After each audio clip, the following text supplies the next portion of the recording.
Assalamualaikum warahmatullahi wabarakatuh. Selamat pagi anak-anak. Apa kabarnya hari ini? Semoga hari ini anak-anak ibu sehat selalu dan diberi keselamatan oleh Allah Subhanahu wa taala. Nah, anak-anak, kembali bersama Brani, Syida Sabrina di pembelajaran 2, kelas 3, tema 2, sub tema 1. Nah, pada pembelajaran kedua ini kita akan mengamati sebuah gambar. Nah, lihatlah gambar berikut ini ya anak-anak. Sedang apakah anak-anak yang ada pada gambar? Nah, mereka sedang bermain. Mari kita baca teks di bawah ini. Edo, Siti, dan Beni sedang bermain di rumah Dayu. Dayu menunjukkan sebuah majalah yang di dalamnya ada cerita dongeng. Edo, Siti, dan Beni berebut untuk membaca dongeng tersebut. Dayu mengusulkan agar salah satu dari mereka membacakan dongeng. Teman lainnya menyimak dongeng yang dibacakan. Jadi pada gambar ini mereka sedang bermain ya, bermain sambil belajar tentunya. Ya, membaca dongeng termasuk adalah literasi. Nah, anak-anak, simaklah dongeng yang dibacakan temanmu. Nah, ini adalah dongeng yang harus kamu baca ya anak-anak. Silakan baca buku di bukumu ya. Nah, sebelum itu ibu akan mencontohkan cara membacanya agar anak-anak ibu bisa membaca dengan baik. Pengembara dan sebuah pohon. Pengarang Aesop. Dua orang pengembara berjalan di sepanjang jalan yang berdebu dan tandus di hari yang sangat panas. Tidak lama kemudian, mereka menemukan sebuah pohon besar. Dengan gembira, keduanya lalu berteduh dari teriknya sinar matahari di bawah naungan daun-daun pohon besar yang lebat. Saat beristirahat, mereka melihat ke atas pohon. Salah seorang pengembara berkata kepada teman seperjalanannya, "Betapa tidak bergunanya pohon besar ini. Pohon ini tidak memiliki buah sehingga tidak berguna untuk manusia sama sekali." Pohon besar tersebut lalu berkata, "Kamu manusia yang tidak tahu berterima kasih." Pohon itu berkata lagi, "Kamu datang dan menaung di bawah daun-daunku. Kamu menikmati teduhnya perlindungan cabang dan daunku. Kamu masih menyebutku tidak berguna sama sekali." Sumber dari www.rumahdongeng.com. Nah, anak-anak di sini ada gambar dari cerita yang sudah kita baca tadi ya.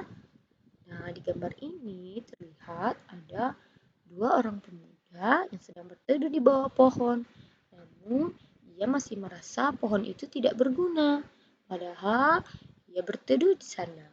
Nah, jadi dari cerita ini, anak-anak ibu bisa mengambil kesimpulan bahwa tidak ada sesuatu yang diciptakan oleh Allah yang tidak berguna ya.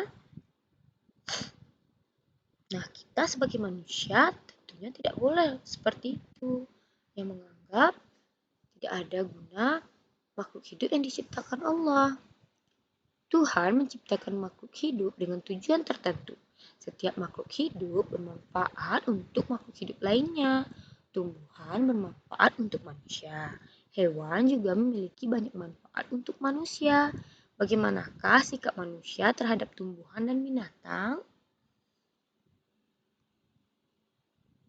Ceritakanlah pesan yang terkandung pada dongeng pengembara dan sebuah pohon. Nah, ceritakanlah ya Nanda jika gurumu memintamu untuk menceritakannya.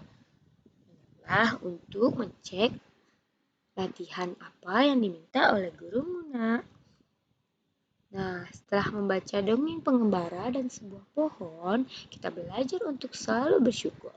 Setiap sikap bersyukur dapat ditunjukkan dengan menyayangi makhluk hidup. Kita simak dialog di bawah ini yuk. Ada dialog tentang Benny dan ayah Benny. Dalam membaca dialog, tentunya nama dari sang tokoh yang di titik 2 tidak perlu kita baca ya Nanda. Langsung pada apa yang dibacanya. Kenapa ayah sering mengucapkan terima kasih? Berterima kasih itu termasuk orang yang selalu bersyukur. Apa hubungannya berterima kasih dengan bersyukur ya? Ada dong. Berterima kasih itu salah satu cara kita bersyukur. Orang yang selalu bersyukur adalah orang yang rendah hati. Kebalikannya, orang yang tidak bersyukur adalah orang yang sombong. Apa kita juga berterima kasih kepada tumbuhan dan hewan? Bagaimana caranya? Iya, kita juga perlu berterima kasih kepada tumbuhan dan hewan. Caranya berbeda dengan cara kita berterima kasih kepada manusia. Jika kita berterima kasih kepada tumbuhan, maka kita merawat tumbuhan dengan baik. Tumbuhan diberi air, pupuk, dan sinar matahari yang cukup. Kita juga tidak memetik bunga dan daun-daun sembarangan. Bagaimana cara berterima kasih kepada hewan? Cara berterima kasih kepada hewan yaitu dengan menyayangi hewan. Kita memberi makan atau minum hewan-hewan. Kita tidak menyiksa hewan. Orang yang pandai bersyukur akan disukai teman-teman. Tuhan juga mencintai orang yang pandai bersyukur.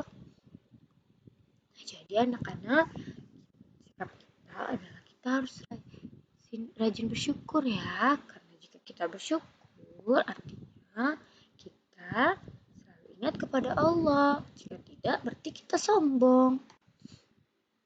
Nah, setelah membaca dialog di atas, jawablah pertanyaan di bawah ini sesuai dengan permintaan gurumu. Jika gurumu tidak meminta untuk menulis ini, ya tidak usah dibuat ya Ananda. Nah, bentuk lain dari sikap bersyukur adalah selalu menjaga kesehatan tubuh. Berolahraga membuat tubuh kita sehat. Tubuh kita juga sehat dengan menghirup udara yang mengandung banyak oksigen.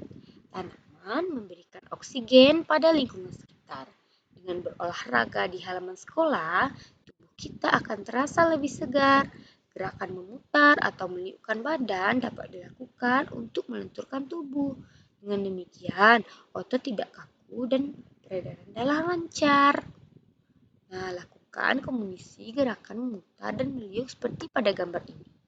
Nah, jadi di sini ada gerakan badan berdiri tegak, lalu kepalkan kedua tangan dan letakkan di pinggang, dan putarlah badan ke kanan dan ke kiri. Badan kembali berdiri tegak, rentangkan kedua tangan ke depan, dan putarlah badan ke arah bawah, membungkukkan badan. Nah, ini sambil anak-anak berolahraga ya. Putarlah badan ke kanan bawah, putarlah badan ke kiri bawah, liukkan badan ke atas, melentingkan badan.